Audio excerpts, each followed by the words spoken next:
Bonjour et bienvenue dans cette série de vidéos consacrée à l'utilisation de l'outil Power Query pour deux utilisations principales en paye: automatiser les calculs de paye et automatiser le contrôle de la paye. Donc, dans cette série, nous allons explorer ensemble les fonctionnalités de cet outil et vous allez pouvoir découvrir comment elles peuvent être utilisées dans le domaine de la paye et comment vous pouvez les utiliser pour gagner du temps en paye. Donc, tout d'abord, je vous explique rapidement qu'est-ce que Power Query exactement. C'est un outil qui est intégré à Excel et qui permet de collecter, de transformer, de combiner des données provenant de différentes sources. Donc ici, par exemple, vous voyez que j'ai rentré dans l'outil un tableau des charges que je compte utiliser notamment pour automatiser une partie des contrôles. Et je vais vous montrer tout cela dans quelques instants. Donc, Power Query est un outil qui offre une grande flexibilité et qui permet aussi de créer des automatisations. Et c'est exactement ce qui va nous intéresser, que ce soit au niveau des calculs ou des contrôles qu'on va réaliser ensemble.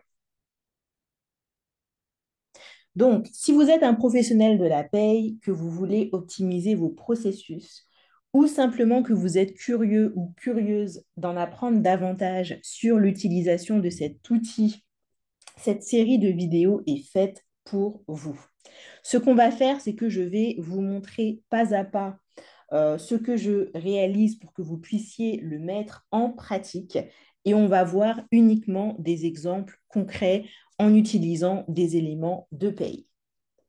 C'est parti, on va commencer. Préparez-vous à découvrir comment Power Query peut transformer la façon dont vous gérez vos calculs et vos contrôles de paye.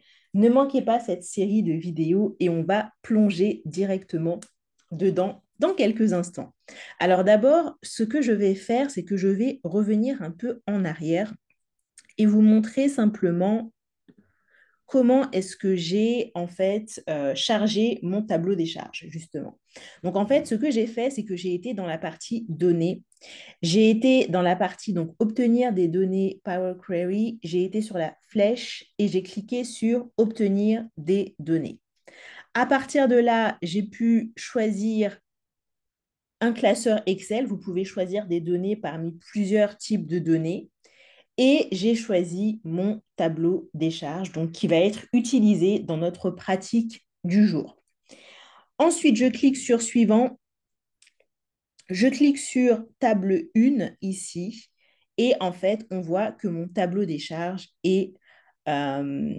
apparaît. Par la suite, ce que je vais faire, c'est que je vais cliquer sur transformer les données et je vais vous montrer tous les éléments que je réalise et qui permettent non seulement d'automatiser le contrôle en masse avec ce tableau des charges, mais aussi de calculer automatiquement certains éléments de paye. On commence tout de suite. C'est parti.